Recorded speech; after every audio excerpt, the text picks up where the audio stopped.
I had a dream. uh, it was about how I was basically with the president, and it was Biden at the time. And you know, it was a theoretical situation where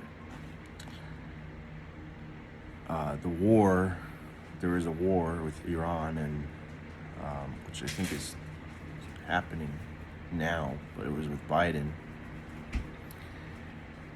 And basically, I had a conversation with the man. Like he was at his knees. Like he couldn't figure out what to do. You know, everything was blowing up in his face. Um, it was escalating. Okay, and I was just trying to calm him, and hopefully trying to like tell him what he could say to the public, right? And you know, he could admit defeat. He could say, "Hey guys, I fucked up. You know, we shouldn't have done this war. This was not cool. This led to a lot of issues. I'm in the wrong." And it's, you know, leaders do that and say that, but to a large degree, it ends there. You know, it always ends with "I'm sorry," and then people like are like, "Oh, they understand," you know.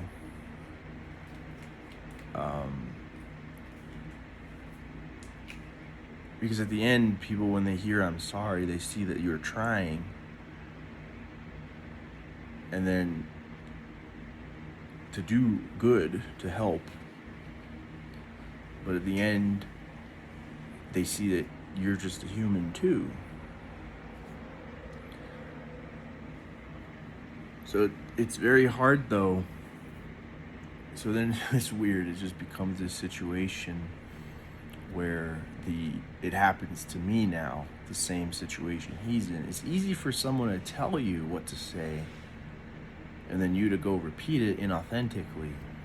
It's a whole different scenario to digest what was said to you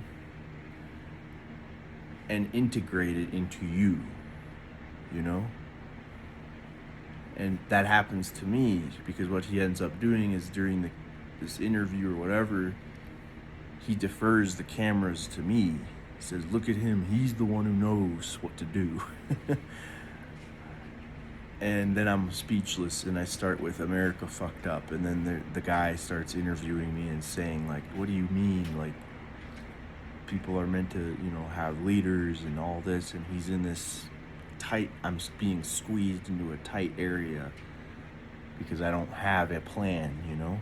And it seems the energy of the conversation is, okay, if I'm being deferred to, I have to have something to say, right? I have to have something planned, which I don't, and it doesn't work. So, you know, I'm just a nobody still, right? And that's the key here. I think, is because after I then think about the dream and think about why I didn't have anything to say, I had all that stuff to tell the president, which I don't remember here. I can't remember my dream perfectly. But yet, when it came down to it, in his shoes, when I was put into his shoes, and the cameras are on you, on me, I had nothing to say. So I was like, you know, I'm going to plan a speech. Right now, I'm going to make a speech and tell the camera right now. That's why I'm doing this.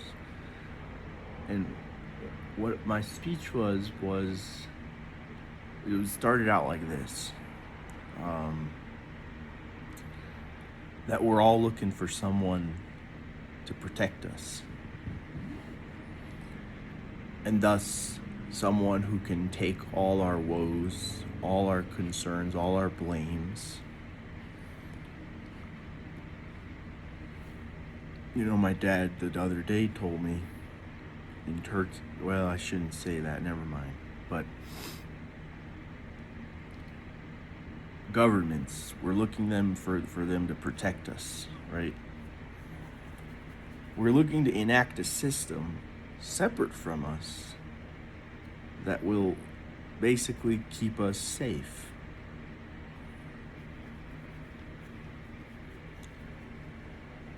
And there are people doing this all around the world. There are all the countries. And in doing this, we're making, I would say, an error, because we always enact a system, but I don't think we really understand that we are a part of that system. We look up to leaders in the system as if they know what's going on and how to treat the situations, how to be professionals. It's the same way we look at someone who's done a trade for a long time and we're like, wow, he really knows what he's doing.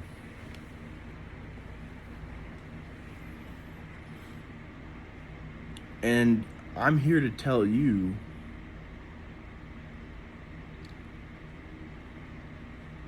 that in that perception of people who know what they're really doing,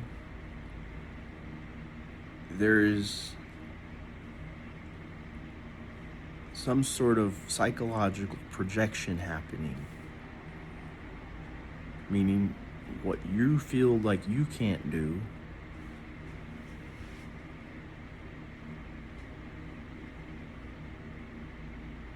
you project the idea that someone else can do it.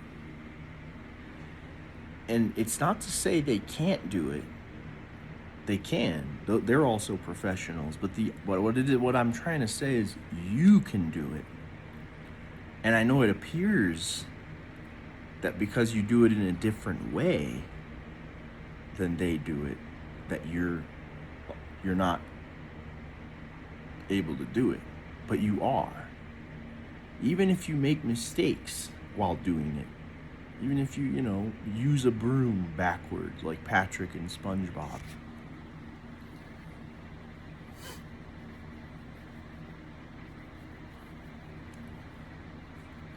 The idea is, it's a Zen idea actually. Just let it be, man. Make the mistake. Do the action the way you're gonna do it. And as long as you believe you're doing it,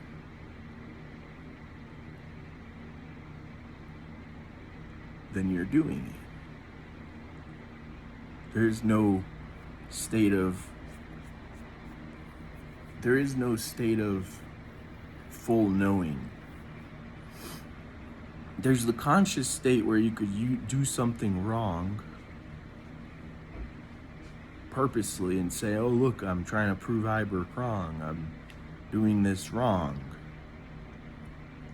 But even in that state, you're conscious about what you're doing.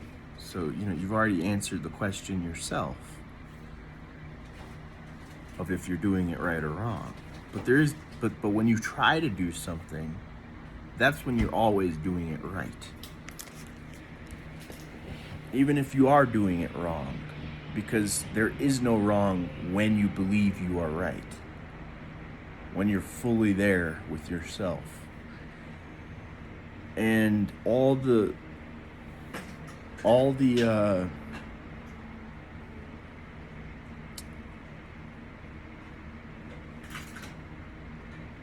deferments to the person who seems to know how to do it, when even that person tells you you're doing it right,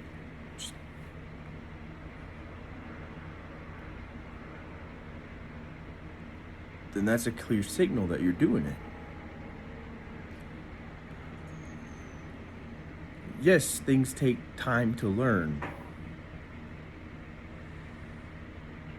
Skateboarding. And yes, we want, when we fail, to blame someone else who didn't take care of us, who didn't show us the way, who didn't give us access. But usually it's in that inaccess that we find even a cooler way to do the same thing. We develop through our mistakes. So leaders of any form are no different. They're just in a profession trying to protect the people who decided to elect them, if it works that way in the government,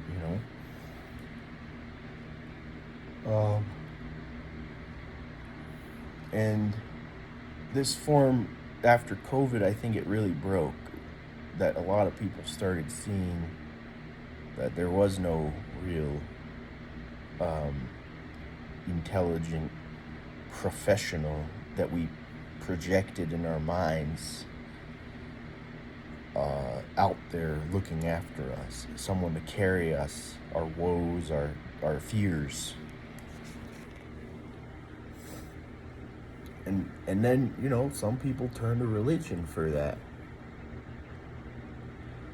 And every time we turn to something out there,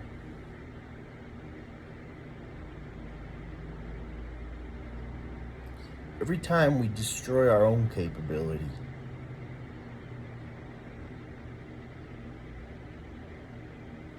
why? Because we know some day will come where we chose something and we'll be wrong. And we don't want to be wrong. We don't want to carry that weight. We don't want to look like a fool.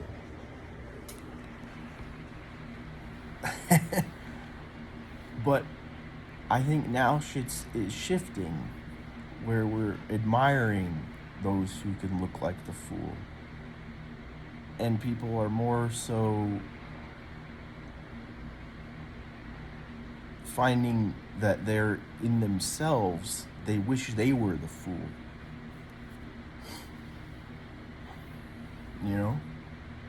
They wish they had that level of blissful ignorance. And the key here is, no matter how much you analyze, no matter how much intellect you gain, no matter how much you feel you are not the fool, life will put you on your knees. Reality will always shift to show you that you have been doing it wrong. And the idea is just, it's actually a personal message to myself, is to learn to not be resistant when that time comes. To see that shit, this is hard. I've been a fool. I've been thinking it's this way. And I've stunted my growth in some whatever way, whatever it is I'm doing. So the idea is to not stunt yourself, is to practice foolishness and allow yourself to feel whatever you're gonna feel. Look as stupid as you're gonna look, and just be, man, like a kid.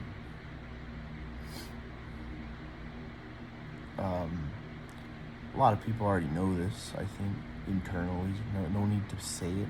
I don't know how many people are where I am, but this is me saying it so I can get to where I view some other people are. It's my way of acting the fool,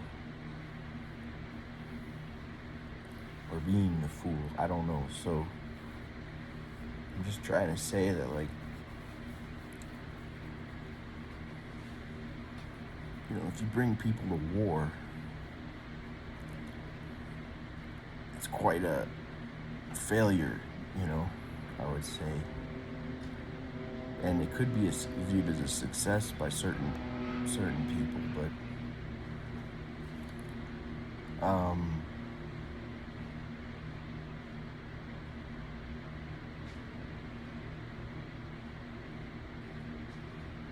we're it's acceptance of all people's ideas and feelings and desires. I think that makes a good ruler. But the ruler, when people are ready to hear it, that they have that self-governance right within them,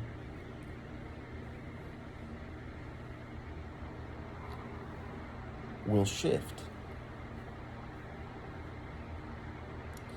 But but only for those people, not for the other ones. It's contextual shifting. You can't shift for everyone.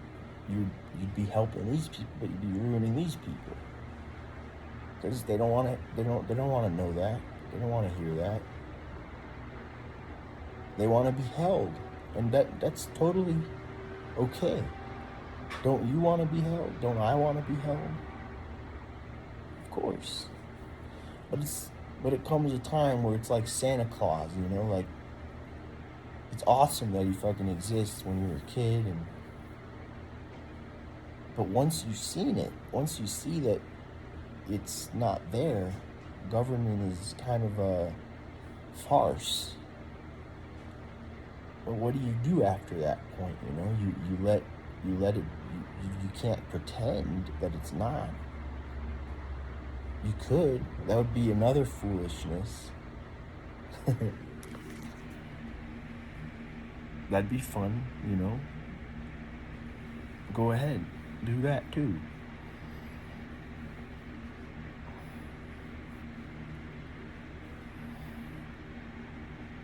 Because, like I said, it's all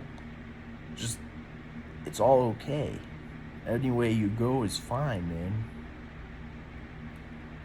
Addiction, all the things we've said are not okay in society. Trauma, to be traumatized is not okay. You have to do something if you've been traumatized. You have to heal. No, it's all okay. You don't have to heal when you don't want to heal.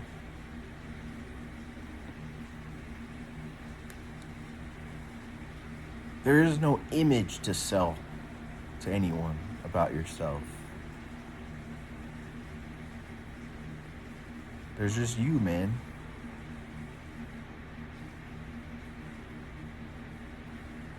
Unless you wish to sell an image, because then that is you. You're a guy who likes to sell an image that is other than you. That's okay. You can do that.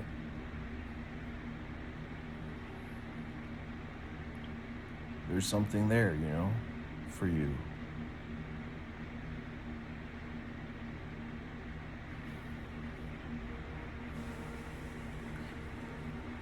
Now, as far as presidential advice, I don't remember what I told Biden.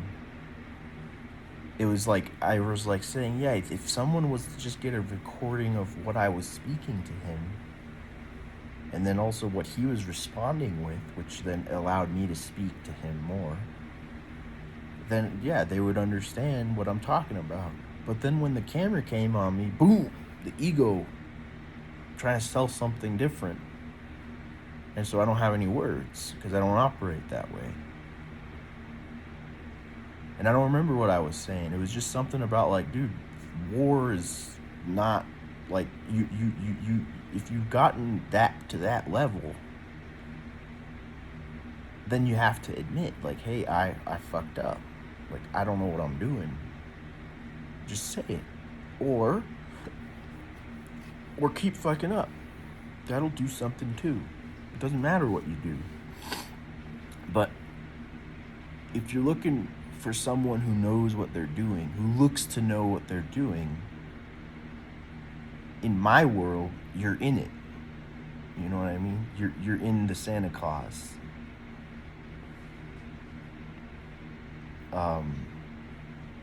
illusion. You're kind of selling away your own opinion that they know what they're doing. Because at the end of the day, it is your opinion that they know what they're doing. And I know that's scary for people who've been not, because it was scary for me. But at the end of the day, that is the case, man. It's your opinion. And it's powerful. Your opinion is powerful. Because, a lot of people, like, your opinion that this product looks nice and is nice, it has a huge effect on future products or, whatever that are made and the quality. They're not shoddy products. They work, they function, and they look nice. So your opinion is not an unimportant thing. So it's not to say you need to rule and do all these jobs yourself. That's not my message. My message is to accept when mistakes are made. And then after they're made, maybe to see how you could have done something about it and how you how you could do something about it moving forward. So that it's not made again. Because again, it's like Santa Claus. And in doing something about it, there's a new development that happens, a progression, an advancement in all forms. Not of just you, but of the whole system as a unified system. And when I say system, I'm not referring to countries. I'm talking about the whole of humanity, the global economy.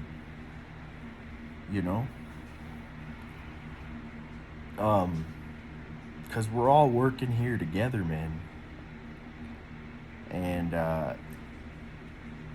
people don't realize their small actions, not their repetitive, overworking, doing the same types of things, but just, little actions that are unique.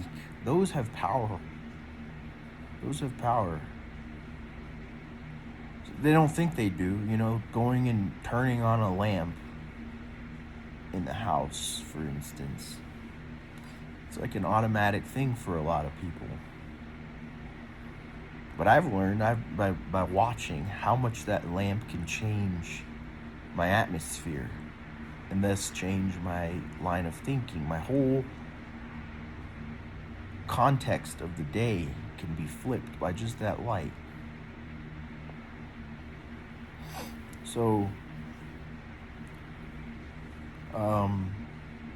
that's kind of my message here, is just like letting little things be just as valuable as big things. Little behaviors, little tiny moments of insight, giving them superior value to huge successes, huge systems of success, making tons of money, creating wealth all around the planet. Because I think a large amount of us have enough wealth to figure out how to survive, and are actually, in a way, addicted to survival. And not in a bad way. It's fun to be addicted to something, Like taking a drug. It's the same thing. Survival can be a drug. I have that issue. I'm so addicted to survival that I refuse to start a giant business or make a bunch of money or create a bunch of products or become famous. I refuse it outright in my behaviors. I'm afraid of it, actually, to a degree. I don't know why I'm afraid, but I am. And that's right now. Some days I do want it, but I don't know how to get to it. Some days I'm a complete fool who can't even think properly. Hell, even now, I would say I can't think too clearly. but I still decided to make this because I thought maybe it would be valuable, or it's valuable. I felt it was valuable for me.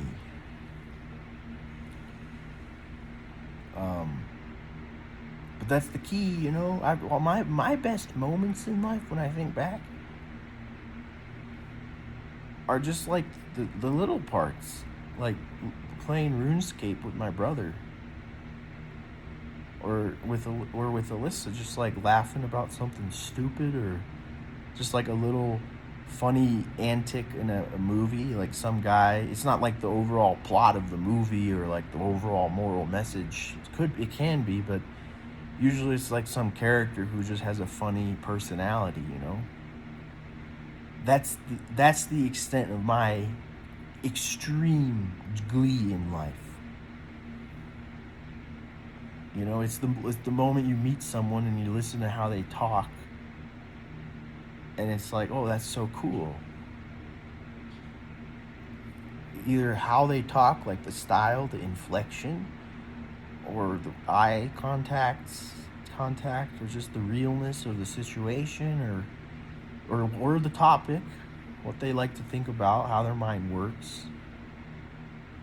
Everything other than what's happening actually is what made me happy. Is how I remember it. So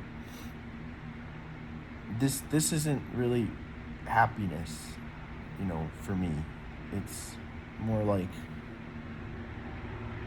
neutral, sort of like analysis, and I don't know. But it doesn't need to be great. It doesn't need to be huge and fucking awesome and dopamine hitting. There's plenty of that.